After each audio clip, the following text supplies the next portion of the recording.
नमस्कार और स्वागत है आपका बुक्स ऑफ नॉलेज चैनल में। क्या आप अपने जीवन में सच्ची सफलता और आत्मसंतोष पाना चाहते हैं तो इस वीडियो को अंत तक ज़रूर देखिए, क्योंकि आज हम बात करने वाले हैं स्टीफन कोवी की प्रसिद्ध किताब the 7 habits of highly effective people की उन 7 आदतों के बारे में जो आपकी सोच, व्यवहार और पूरी ज़िंदगी को बदल सकती हैं। रात के करीब 11 बजे थे। अर्नव अपनी बालकनी में बैठा था, हाथ में एक कप चाय और सामने टेबल पर रखी थी एक किताब the 7 habits of highly effective people. आज उसने दिन भर की टेंशन के बाद सोचा कि कुछ ऐसा पढ़ा जाए जो माइंडसेट चेंज कर सके। वह अपनी ज़िंदगी में कुछ फ्रस्ट्रेटेड फील कर रहा था। ऑफिस में हर कोई उससे आगे निकल रहा था, हर कोई अपनी लाइफ में कुछ ना कुछ अचीव कर रहा था और वह बस एक एवरेज एम्प्लॉय बनकर रह गया था। चीज़ें उसके कंट्रोल में नहीं लग रही थी और उसे लग रहा था कि जैसे उसकी लाइफ किसी और के हाथ में है। उसने किताब खोली और पहला लेसन पढ़ना शुरू किया। बी प्रोएक्टिव लोग अपनी लाइफ की रिस्पॉन्सिबिलिटी खुद लेते हैं। वो उन चीज़ों पर फोकस करते हैं जो उनके कंट्रोल में है, बजाय उन चीज़ों के जो उनके कंट्रोल में नहीं है। अर्नव को ये लाइन अजीब लगी। मतलब, अगर मेरी कंपनी का बॉस मुझे प्रमोट नहीं कर रहा तो इसमें मेरी गलती कैसे? उसने खुद से सवाल किया। लेकिन फिर उसने आगे पढ़ा, instead of blaming circumstances, proactive लोग खुद के अंदर देखना शुरू करते हैं। वह खुद से पूछते हैं, what can I do to change my situation? The focus on their circle of influence rather than their circle of concern. अर्न ने कुछ सोचा। वह अक्सर अपनी प्रॉब्लम्स के लिए दूसरों को ब्लेम करता था, कभी बॉस, कभी कंपनी, कभी अपने लक को। लेकिन क्या सच में उसने कभी सोचा था कि वह खुद क्या कर सकता है? लेट्स टेस्ट दिस, उसने खुद से कहा। अगली सुबह वह यूजुअल रूटीन में ऑफिस पहुंचा। हर दिन की तरह आज भी बॉस की डांट पड़ी क्योंकि वह किसी डेडलाइन मिस कर चुका था। पहले की तरह वह माइंड में बॉस को कोस सकता था, अपने लक को ब्लेम कर सकता था। लेकिन आज उसने कुछ अलग किया। उसने खुद से पूछा, what can I do to change this? वो अपनी सीट पर बैठा और सोचने लगा कि उसकी प्रोडक्टिविटी इतनी लो क्यों है। धीरे धीरे उसे समझ आने लगा कि वह रिएक्टिव होकर जी रहा था। वो सिर्फ प्रॉब्लम को देखता था लेकिन सॉल्यूशंस पर फोकस नहीं करता था। क्या मैं अपनी टाइम मैनेजमेंट इम्प्रूव कर सकता हूँ? उसने खुद से सवाल किया। उसने अगले 1 घंटे में अपनी पूरी दिनचर्या एनालाइज की। उसे समझ आया कि वह अपना टाइम बहुत वेस्ट करता है, सोशल मीडिया, रैंडम गॉसिप, बिना मतलब की मीटिंग्सों के। तो सॉल्यूशन यही है कि मैं अपने टाइम को बेटर मैनेज करूं। उसने कुछ छोटे छोटे चेंजेस करने का फ़ैसला किया। पहला, उसने सुबह ऑफिस आते ही सबसे पहले इम्पॉर्टेंट टास्क्स की लिस्ट बनाई। जो सबसे ज़रूरी था उसे पहले करने का रूल बनाया। दूसरा, उसने मीटिंग्स में कम बोलने और ज़्यादा सुनने का तरीका अपनाया ताकि वह सिर्फ इम्पॉर्टेंट डिस्कशंस में मेन कंट्रीब्यूट कर सके। तीसरा, सोशल मीडिया और यूज़लेस डिस्ट्रैक्शंस को मिनिमाइज़ किया।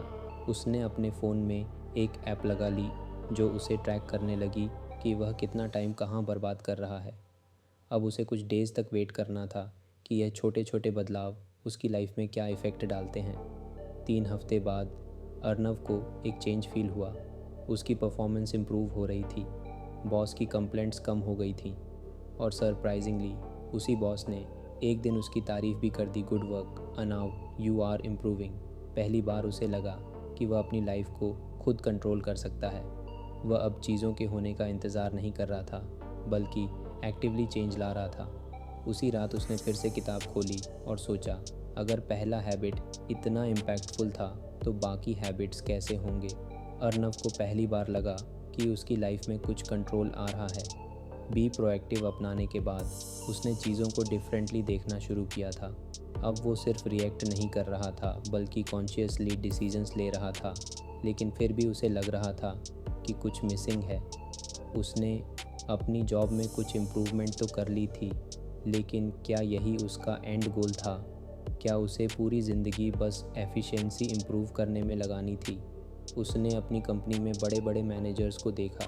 कई सालों की मेहनत के बाद भी वह स्ट्रेस्ड और अनहैप्पी लगते थे। अगर यही उसकी अंतिम डेस्टिनेशन थी तो क्या वह सच में इस रास्ते पर जाना चाहता था? उस रात फिर से किताब खोली। इस बार अगला लेसन था, begin with the end in mind before you take action, envision your ultimate goal what do you truly want in life had legacy do you want to leave behind. Arnav कुछ कंफ्यूज हुआ। And goal legacy, अभी तो मेरी ज़िंदगी सही से चल भी नहीं रही, मैं इतने बड़े सवालों के बारे में कैसे सोचूं। लेकिन फिर उसने सोचा, अगर आज से 20 साल बाद वह अपनी ज़िंदगी को पीछे मुड़कर देखेगा तो उसे क्या दिखेगा। उसने किताब में आगे पढ़ा, एक व्यक्तिगत मिशन स्टेटमेंट बनाए जो आपके उद्देश्य, मूल्य और लंबी अवधि की दृष्टि को परिभाषित करता है। मिशन स्टेटमेंट, उसने खुद से कहा, जैसे कंपनीज़ की होती है। फिर उसने सोचा, क्यों ना अपनी लाइफ को भी एक कंपनी की तरह देखा जाए। अगर कंपनीज़ को बिना विज़न के नहीं चलाया जा सकता तो एक इंसान अपनी लाइफ बिना विज़न के कैसे चला सकता है। किताब में एक एक्सरसाइज थी, अपने अंतिम संस्कार में आप क्या करेंगे। People are gathered to talk about your life, what do you want them to say about you. यह पढ़ते ही अर्नव के रोंगटे खड़े हो गए। अगर आज मेरी ज़िंदगी ख़त्म हो जाती तो लोग क्या कहते he, was a hard working employee he, always met his deadlines ही। उसे इससे कुछ बड़ा चाहिए था। अगर आपको हमारी फ्री समरी अच्छी लगती है तो आप हमारे चैनल को सब्सक्राइब कर सकते हैं, हमारी मेंबरशिप खरीद सकते हैं या हमें UPI के थ्रू सपोर्ट कर सकते हैं। अब समरी पर वापस चलते हैं। उसने अपनी डायरी निकाली और लिखना शुरू किया। मैं चाहता हूँ कि लोग कहें कि अर्नव ने अपनी ज़िंदगी सिर्फ सर्वाइवल में नहीं बिताई, बल्कि उसने सच में कुछ क्रिएट किया, कुछ ऐसा जिससे लोगों को इंस्पिरेशन मिले। मैं चाहता हूँ कि मेरी लाइफ सिर्फ एक पेचेक के पीछे भागने की कहानी ना हो, बल्कि एक मीनिंगफुल इम्पैक्ट की कहानी हो। अब सवाल था, मुझे सच में क्या चाहिए। अर्नव ने सोचा, वह क्या करना चाहता था। क्या वह हमेशा एक कॉरपोरेट जॉब में रहना चाहता था या उसके अंदर कुछ और करने की इच्छा थी। उसने अपनी ओल्ड मेमोरीज़ को रिवाइंड किया। उसे लिखने का शौक़ था। बचपन में वह स्टोरीज़ लिखा करता था, लेकिन जैसे जैसे बड़ा हुआ, प्रैक्टिकल लाइफ में वह ड्रीम पीछे छूट गया। क्या मैं सच में अपनी राइटिंग को परसू कर सकता हूँ। पहले तो ये थॉट अनरियलिस्टिक लगा, राइटिंग में पैसा कहाँ था। लेकिन फिर उसने किताब की एक और लाइन पढ़ी, अपने वर्तमान परिस्थितियों पर आधारित अपने आप को सीमित ना करें। Envision what you truly want and then align your actions according. उसने एक डिसीज़न लिया, वह अपनी लाइफ को सिर्फ जॉब तक लिमिट नहीं करेगा, वो राइटिंग को सीरियस लेगा। उसने अपनी डायरी में लिखा, my mission is to create stories that inspire people. मैं चाहता हूँ कि मेरे वर्ड्स से लोगों की ज़िंदगी में कुछ पॉजिटिविटी आए। अब सवाल था, मैं अपनी डेली लाइफ को इस विज़न के साथ कैसे अलाइन करूं। अभी उसकी लाइफ का पूरा फोकस जॉब पर था। वह पूरा दिन ऑफिस में बिताता, फिर घर आकर थक कर सो जाता। अगर उसे राइटिंग को अपनी लाइफ का पार्ट बनाना था तो उसे कुछ चेंजेस करने थे। 1 टाइम ब्लॉक फॉर राइटिंग। उसने डिसाइड किया कि रोज़ सुबह 1 घंटा सिर्फ राइटिंग के लिए रखेगा। भले ही ये मुश्किल हो, लेकिन अगर वह सीरियस था तो उसे यह करना होगा। 2 वीकेंड राइटिंग प्रोजेक्ट। उसने सोचा कि हर वीकेंड एक शॉर्ट स्टोरी लिखेगा और उसे किसी ऑनलाइन प्लेटफॉर्म पर पब्लिश करेगा। 3 लर्न फ्रॉम द बेस्ट। उसने टॉप ऑथर्स की बुक्स और ब्लॉग्स पढ़ना शुरू किया ताकि वह अपने क्राफ्ट को इम्प्रूव कर सके। अगले कुछ हफ्तों में उसने इस नए रूटीन को फॉलो करना शुरू किया। पहले तो मुश्किल लगी, लेकिन धीरे धीरे यह हैबिट बन गई। और सबसे इंटरेस्टिंग बात, राइटिंग करने के बाद वह खुद को ज़्यादा अलाइव फील करता था। जॉब अभी भी थी, लेकिन अब वह सिर्फ सर्वाइवल का हिस्सा नहीं थी। अब उसे लग रहा था कि उसकी लाइफ में कुछ और भी है जो उसे सच में एक्साइट करता है। एक दिन उसने अपनी पहली शॉर्ट स्टोरी ऑनलाइन पब्लिश की। यह बस एक छोटी सी शुरुआत थी, लेकिन यह पहली बार था जब उसने अपने कंफर्ट जोन से बाहर निकलकर कुछ किया था। उस रात उसने फिर से अपनी डायरी खोली और लिखा, आज पहली बार लगा कि मैं सिर्फ जी नहीं रहा, बल्कि अपनी ज़िंदगी को कॉन्शियसली डिज़ाइन कर रहा हूँ। अर्नव की लाइफ अब पहले जैसी नहीं थी।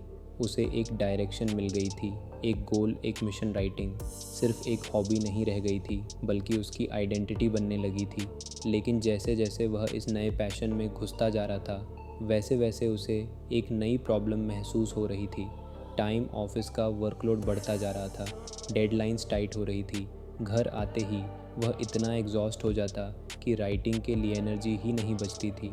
वीकेंड्स पर भी वह अक्सर दोस्तों के साथ हैंग आउट या बाकी कामों में उलझ जाता और राइटिंग का टाइम कहीं गायब हो जाता।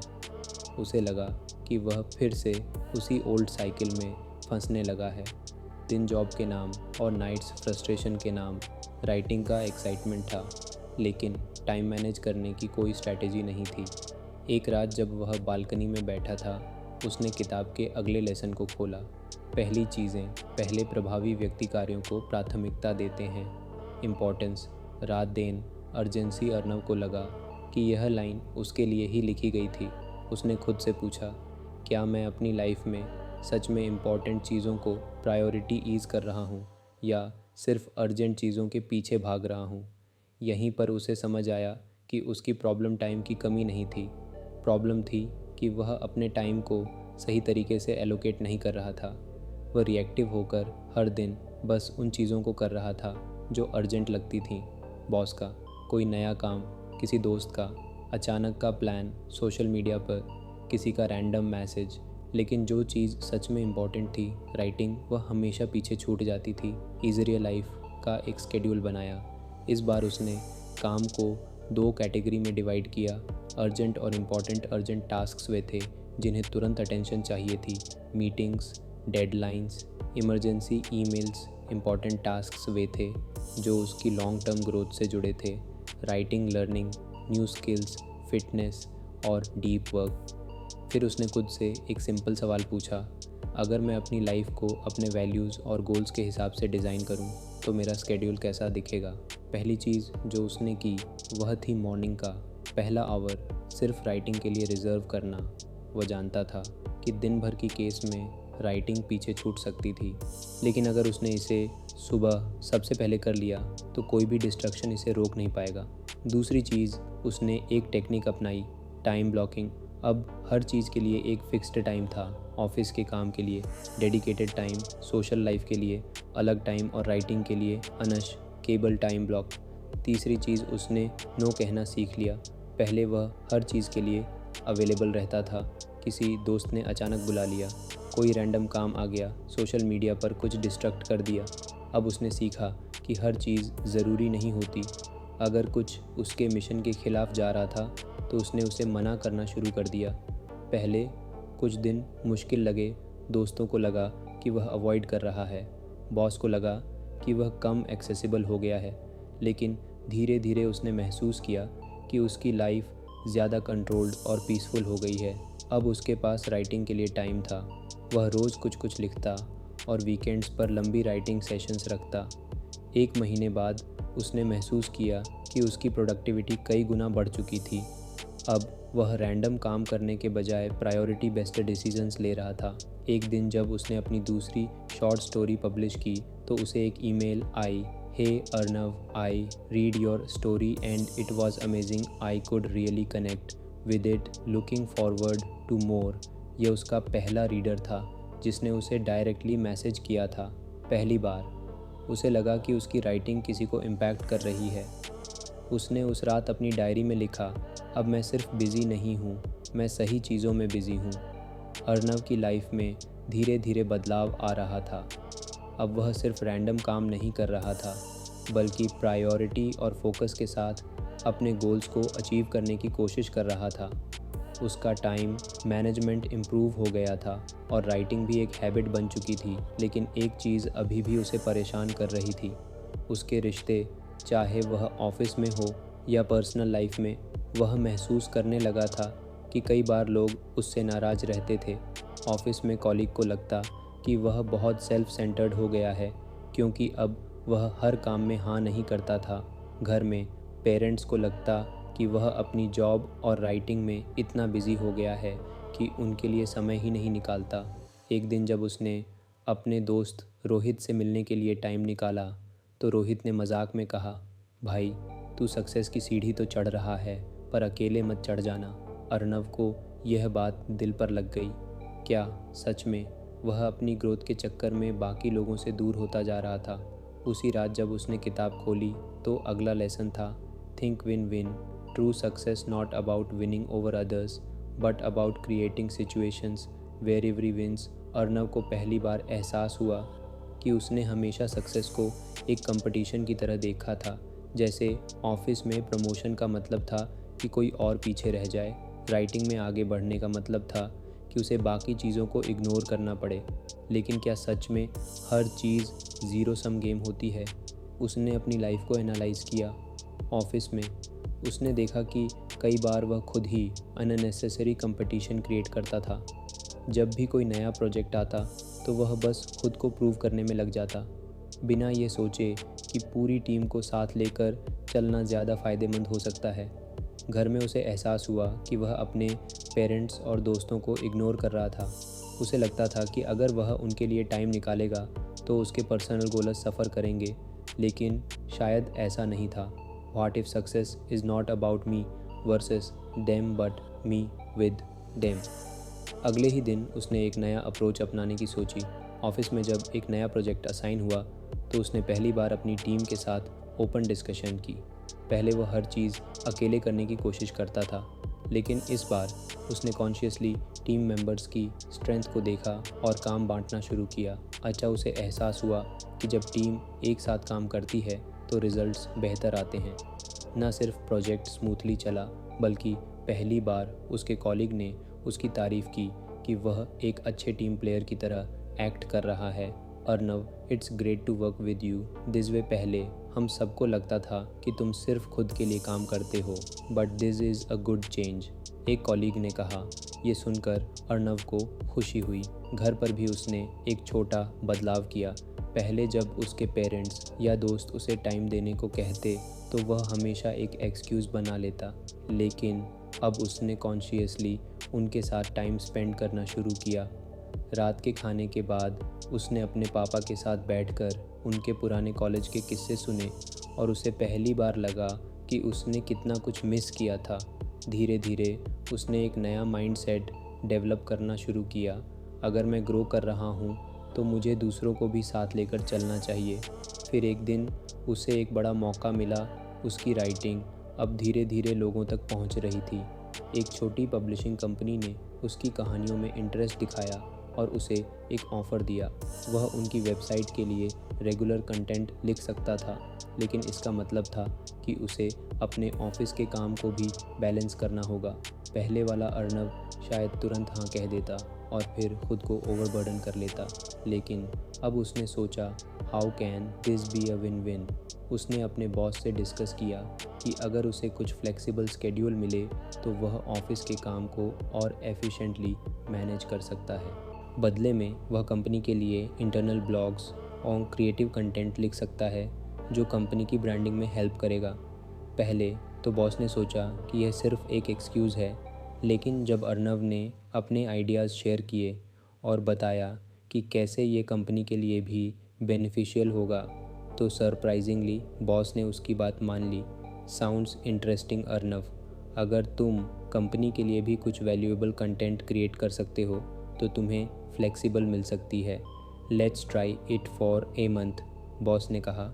यह उसकी पहली नेगोशिएशन थी जहां उसने सिर्फ अपने फ़ायदे के बारे में नहीं सोचा, बल्कि दोनों पक्षों के लिए बेस्ट सॉल्यूशन खोजा। उस रात उसने अपनी डायरी में लिखा, अब मुझे समझ आ रहा है कि असली सक्सेस तब होती है जब सिर्फ मैं ही नहीं बल्कि मेरे साथ बाकी लोग भी जीते।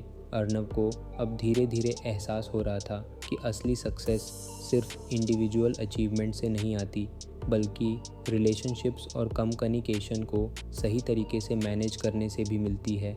म्यूचुअल बेनिफिट को समझा, लेकिन एक चीज़ अभी भी मिसिंग थी, असली कनेक्शन। वह अब भी कई बार आर्गुमेंट में फंस जाता था, खासकर ऑफिस में जब भी कोई डिसएग्रीमेंट होता तो वह अपनी बात समझाने की जल्दी में रहता, बजाय इसके कि सामने वाले की बात को पूरी तरह सुने। उसे लगता था कि अगर वह लॉजिकल है और सही बोल रहा है तो लोग नेचुरली उसकी बात मान लेंगे, लेकिन ऐसा होता नहीं था। घर पर भी कुछ सिमिलर इश्यूज़ थे। उसके पापा जब भी कोई एडवाइस देते तो उसे लगता कि वह आउटडेटेड सोच रहे हैं। वह अपनी बात साबित करने में लग जाता, लेकिन कभी ये समझने की कोशिश नहीं करता कि उनके नज़रिए से चीज़ें कैसी दिख रही हैं। एक दिन जब उसने the 7 habits of highly effective people को फिर से खोला तो अगला लेसन था, सबसे पहले समझने की कोशिश करो, फिर समझे जाने की कोशिश करो। ज़्यादातर लोग सुनने की कोशिश नहीं करते, वे सुनने की कोशिश करते हैं ताकि वे उत्तर दे सकें। अर्नव ने यह लाइन 2 बार पढ़ी। उसे लगा कि यह उसके ऊपर पूरी तरह फिट बैठ रही थी। वह खुद को एक अच्छा कम्युनिकेटर समझता था, लेकिन क्या वह सच में दूसरों को समझने की कोशिश कर रहा था या फिर बस जवाब देने की जल्दी में था? अगले कुछ दिनों तक उसने खुद को ऑब्जर्व किया। जब भी कोई उससे बात करता, वह अपने दिमाग में रिप्लाई तैयार करने लगता, बजाय इसके कि सामने वाले की पूरी बात सुने। अब उसने एक नया एक्सपेरिमेंट करने का सोचा। वो पहले पूरी तरह से सुनने की कोशिश करेगा, बिना इंटरप्ट किए, बिना जज किए। पहला मौका ऑफिस में ही मिला। एक दिन उसकी टीम में एक जूनियर विकास उसके पास आया और बोला, भाई मुझे लगता है कि हमारे प्रोजेक्ट की स्ट्रेटजी में कुछ इशू है। पहले वाला अर्नव तुरंत अपना डिफेंस मोड ऑन कर देता। नहीं, स्ट्रेटजी सही है, तुम शायद पूरी तरह समझे नहीं हो। लेकिन इस बार उसने कॉन्शियसली खुद को रोक लिया। उसने पूछा, क्या इशू लग रहा है तुम्हें? विकास ने कुछ हिचकिचाहट के बाद समझाना शुरू किया कि कैसे उनकी स्ट्रेटजी लॉन्ग टर्म में इफ़ेक्टिव नहीं होगी और कुछ इम्प्रूवमेंट्स हो सकते हैं। पहली बार अर्नव ने खुद को सिर्फ सुनने पर फोकस करते हुए पाया, बिना बीच में टोकने, बिना काउंटर आर्ग्यूमेंट। देने जब विकास ने अपनी बात पूरी कर ली, तब अर्नव ने सोचा, शायद यह सच में एक वैलिड पॉइंट है। तुम्हारी बात में दम है, अर्नव ने कहा। चलो इस पर कुछ और सोचते हैं और कुछ मॉडिफिकेशन करते हैं। विकास का चेहरा ब्राइटनर एक्सपेक्ट नहीं किया था कि अर्नव उसकी बात को इतनी सीरियसली लेगा। यह पहली बार था जब अर्नव ने महसूस किया कि सिर्फ सुनने भर से ही लोगों के साथ उसका रिश्ता बेहतर हो सकता है। घर पर भी उसने यह टेक्निक अपनाई।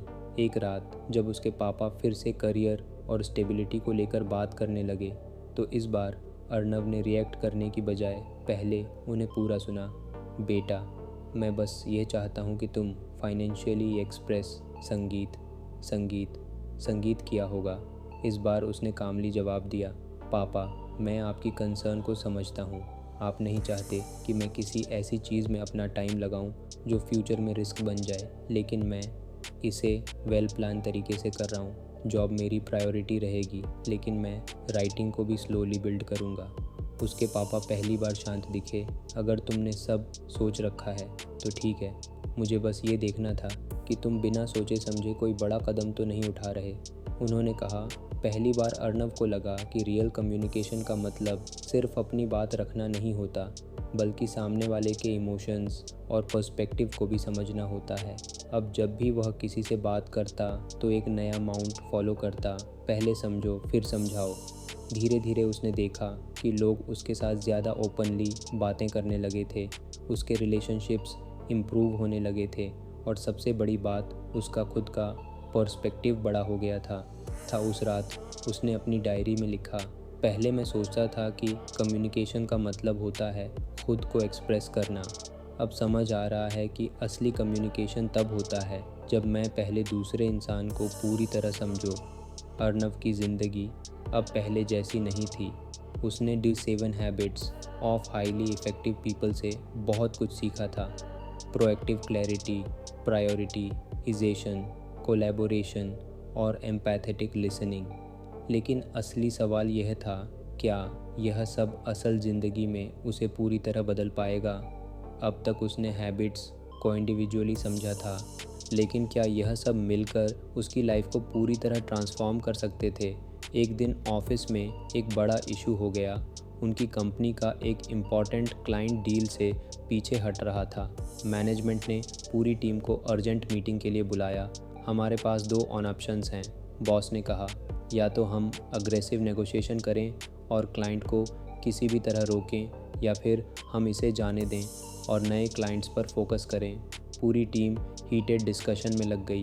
कोई कह रहा था कि फोर्सफुल नेगोशिएशन करनी चाहिए, कोई कह रहा था कि एच में डिग्निटी मेंटेन करनी चाहिए। अर्नव भी सोच में पड़ गया।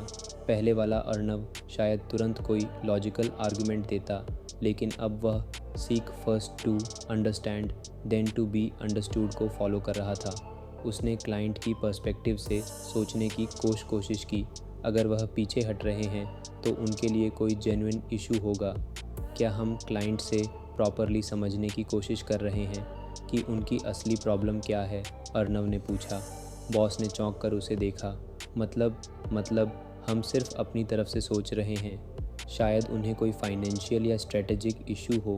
क्या हमने उनसे एम्पैथेटिकली बात करने की कोशिश की? बॉस ने कुछ देर सोचा और फिर अर्नव से कहा, तुम्हें क्या लगता है एच में कैसे अप्रोच करना चाहिए? अर्नव ने सजेस्ट किया कि एक मीटिंग सेटअप की जाए जहां वे क्लाइंट की कंसर्न्स को पहले समझने की कोशिश करें, फिर सॉल्यूशन प्रपोज करें। अगले दिन क्लाइंट के साथ मीटिंग हुई। जब टीम ने पहले उनकी कंसर्न सुनी तो पता चला कि उनका बजट कट गया था और वे डील अफोर्ड नहीं कर सकते थे। तो क्या यह परमानेंट डिसीजन है? अर्नव ने पूछा। नहीं, लेकिन अभी के लिए हमें रोकना पड़ेगा। क्लाइंट ने कहा, अगर हम आपको कुछ फ्लेक्सिबल पेमेंट ऑप्शन दें और कुछ कस्टमाइजेशन करें तो क्या आप डील रिकंसीडर करेंगे? क्लाइंट ने सोचा और बोला, अगर ऐसा हो सकता है तो हम इंटरेस्टेड होंगे। मीटिंग ख़त्म होते ही बॉस ने अर्नव की तरफ देखा। This was smart. हम अग्रेसिव टैक्टिक्स अपना सकते थे, लेकिन शायद क्लाइंट फिर कभी वापस नहीं आता। अब हमारे पास एक बेटर लॉन्ग टर्म रिलेशनशिप का मौका है। अर्नव को पहली बार एहसास हुआ कि ट्रू सक्सेस सिर्फ लॉजिकल आर्ग्यूमेंट से नहीं बल्कि डीप अंडरस्टैंडिंग से आती है। घर पर भी चीज़ें बदलने लगी थीं। अब जब उसके पापा उससे करियर के बारे में बात करते तो वह पहले उन्हें पूरी तरह सुनता। उसने अपनी जॉब और राइटिंग के बीच बैलेंस बना लिया था। एक दिन रात को पापा ने उसे बुलाया और कहा, तू सच में बड़ा हो गया है बेटा। पहले तुझसे बात करना मुश्किल लगता था, लेकिन अब लगता है कि तू सच में समझता है। यह सुनकर अर्नव को खुशी हुई। शायद पहली बार उसे लगा कि उसने सिर्फ अपने करियर में नहीं बल्कि अपने रिश्तों में भी ग्रोथ की है। कुछ महीनों बाद अर्नव की पहली किताब पब्लिश हो गई। यह उसके लिए एक बड़ा मोमेंट था। उसने सिर्फ किताब नहीं लिखी थी बल्कि खुद को एक कम्प्लीटली डिफरेंट इंसान के रूप में ट्रांसफॉर्म किया था। जब उसकी किताब लॉन्च हुई तो उसके दोस्त, परिवार और ऑफिस के लोग सब मौजूद थे। लॉन्च के बाद जब वह अपनी किताब को हाथ में लेकर बैठा तो उसने किताब के आखिरी पेज पर लिखा, सक्सेस सिर्फ डेस्टिनेशन नहीं बल्कि सही माइंडसेट और सही हैबिट्स का रिज़ल्ट होती है। अर्नव की जर्नी अब अपने अंतिम मुकाम पर थी। उसने एज 7 habits of highly effective people से बहुत कुछ सीखा था। हर आदत ने उसे एक नया पर्सपेक्टिव दिया जिससे उसकी लाइफ में बदलाव आया। लेकिन क्या यह बदलाव सिर्फ टेम्परेरीली थे या उसने सच में एक नई सोच को अपना लिया था? आज जब वह अपनी पहली किताब के लॉन्च इवेंट में बैठा था तो उसके दिमाग में पिछले कुछ महीनों की यादें घूम रही थीं। ये सफ़र आसान नहीं था, लेकिन हर स्टेप पर उसने कुछ सीखा था। बी प्रोएक्टिव, जिम्मेदारी खुद लो। पहली चीज़ जो उसने सीखी थी वह थी बी प्रोएक्टिव, अपनी ज़िंदगी की जिम्मेदारी खुद उठाना। पहले वह हमेशा एक्सटर्नल सिचुएशंस को ब्लेम करता था, कभी ऑफिस, कभी फैमिली एक्सपेक्टेशन, कभी टाइम की कमी। लेकिन जब उसने समझा कि वह खुद चूज़ कर सकता है कि किसी सिचुएशन पर कैसे रिएक्ट करना है तो चीज़ें बदल गईं। अब जब भी कोई चैलेंज आता वह एक्सक्यूज़ नहीं बनाता बल्कि सॉल्यूशंस ढूंढता। यही माइंडसेट चेंज उसकी ग्रोथ का पहला कदम था। Begin with the end in mind, स्पष्ट लक्ष्य तय करो। इसके बाद उसने begin with the end in mind को अपनाया। पहले वह बिना किसी क्लियर गोल के काम करता था, लेकिन फिर उसने अपने लॉन्ग टर्म ऑब्जेक्टिव्स डिफ़ाइन किए। उसने खुद से पूछा, मैं आखिर चाहता क्या हूँ? जब उसने एक पर्सनल मिशन स्टेटमेंट लिखा तो उसे क्लैरिटी मिली। उसे समझ आया कि वह सिर्फ जॉब में सर्वाइव करने के लिए नहीं बल्कि राइटिंग को अपने पैशन के रूप में ग्रो करने के लिए मेहनत कर रहा है। उसने छोटे छोटे स्टेप्स बनाए और धीरे धीरे अपनी डायरेक्शन सेट की। पुट फर्स्ट थिंग्स फर्स्ट, ज़रूरी चीज़ों को प्राथमिकता दो। जब गोल्स क्लियर हो गए तो अगला स्टेप था पुट फर्स्ट थिंग्स फर्स्ट, जो सबसे ज़रूरी है उसे पहले करो। पहले वो रैंडम चीज़ों में टाइम वेस्ट करता था, लेकिन अब उसने अपनी प्रायोरिटी सेट की। उसने सीखा कि अर्जेंट काम हमेशा इम्पॉर्टेंट नहीं होते और इम्पॉर्टेंट काम हमेशा अर्जेंट नहीं होते। उसने अपनी एनर्जी और टाइम को स्मार्टली मैनेज करना शुरू किया। राइटिंग जॉब और पर्सनल लाइफ के बीच बैलेंस बनाना उसके लिए आसान हो गया। थिंक विन विन, सबके लिए फ़ायदेमंद समाधान खोजो। धीरे धीरे उसने यह भी समझा कि सक्सेस सिर्फ कंपटीशन नहीं है, सब साथ मिलकर आगे बढ़ सकते हैं। थिंक विन विन ने उसे सिखाया कि म्यूचुअल बेनिफिट को प्राथमिकता देना ज़्यादा बेहतर होता है। ऑफिस में जब उसने अपनी टीम को इवॉल्व करना शुरू किया तो टीम वर्क इम्प्रूव हुआ। घर में जब उसने अपने पेरेंट्स के पर्सपेक्टिव को समझा तो उनके साथ उसका बंड मजबूत हुआ। Seek first to understand then to be understood, पहले समझो फिर समझाओ। लेकिन सबसे बड़ा बदलाव तब आया जब उसने seek first to understand then to be understood को अपनाया। पहले वह हमेशा अपनी बात साबित करने की कोशिश करता था, लेकिन अब उसने एम्पैथेटिक लिसनिंग को अपनाया। इस बदलाव से उसकी रिलेशनशिप्स में गहरा फ़र्क पड़ा। ऑफिस में जब उसने जूनियर कॉलीग की बातें सुनी तो उनका कॉन्फिडेंस बढ़ा। घर में जब उसने अपने पापा को पहले समझने की कोशिश की तो उनकी एक्सपेक्टेशन और फियर्स उसे ज़्यादा क्लियर हुए।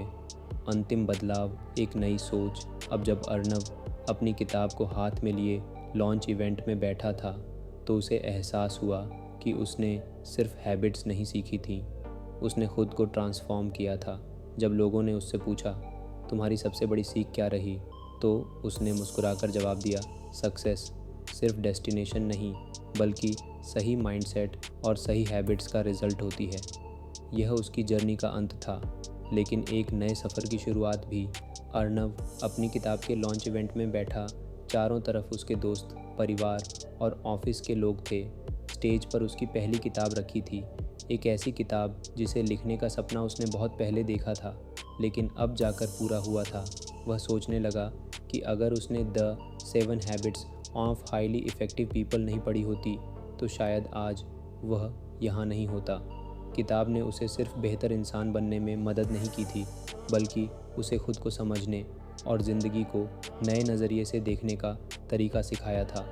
उसने उन आदतों को सिर्फ पढ़ा नहीं बल्कि अपनी ज़िंदगी में उतारा और उन पर अमल किया। पहला सबक था बी प्रोएक्टिव, अपनी ज़िंदगी की जिम्मेदारी खुद लेना। पहले जब भी कोई दिक्कत आती वह बाहरी चीज़ों को ब्लेम करता था, कभी टाइम की कमी, कभी दूसरों की एक्सपेक्टेशंस। लेकिन फिर उसने सीखा कि असली बदलाव तब आता है जब हम हालात को दोष देने की बजाय उन पर अपना कंट्रोल लाने की कोशिश करते हैं। उसने छोटे छोटे बदलाव करने शुरू किए, अपने रिएक्शंस को कंट्रोल करना, अपने इमोशंस पर काम करना और हर सिचुएशन को एक अपॉर्चुनिटी की तरह देखना। दूसरा सबक था begin with the end in mind, यानी ज़िंदगी में स्पष्टता लाना। पहले वह बस हर दिन को जैसे तैसे निकाल रहा था, लेकिन फिर उसने सोचा, आखिर मैं करना क्या चाहता हूँ। उसने एक पर्सनल मिशन स्टेटमेंट लिखा जिसमें उसकी वैल्यूज़, गोल्स और लॉन्ग टर्म विज़न था। यह स्टेटमेंट उसे हर दिन रिमाइंड कराता कि उसे किस डायरेक्शन में बढ़ना है। अब उसके पास सिर्फ सपने नहीं थे बल्कि उन्हें पूरा करने का एक प्लान भी था।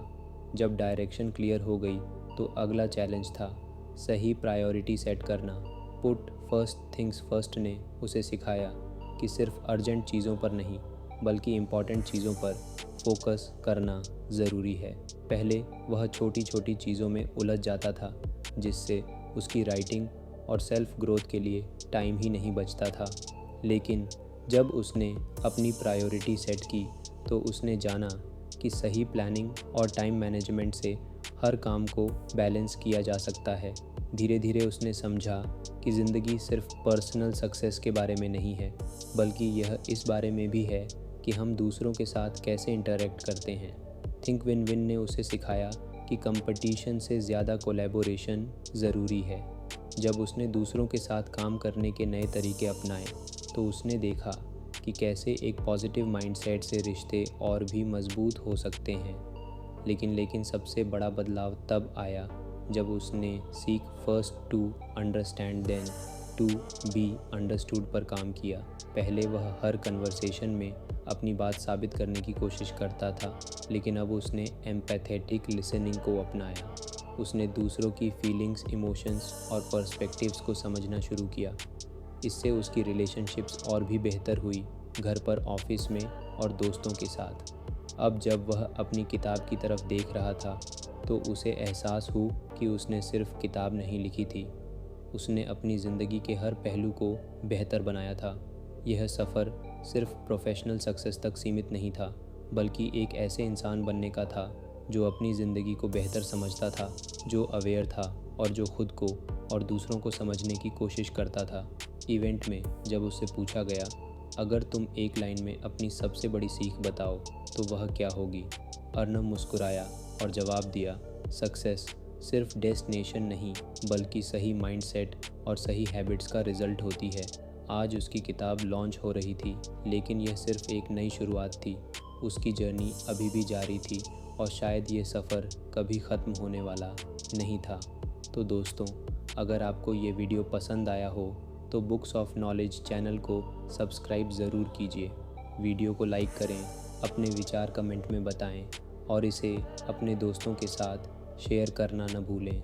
याद रखिए, छोटी आदतें बड़ा परिवर्तन लाती हैं।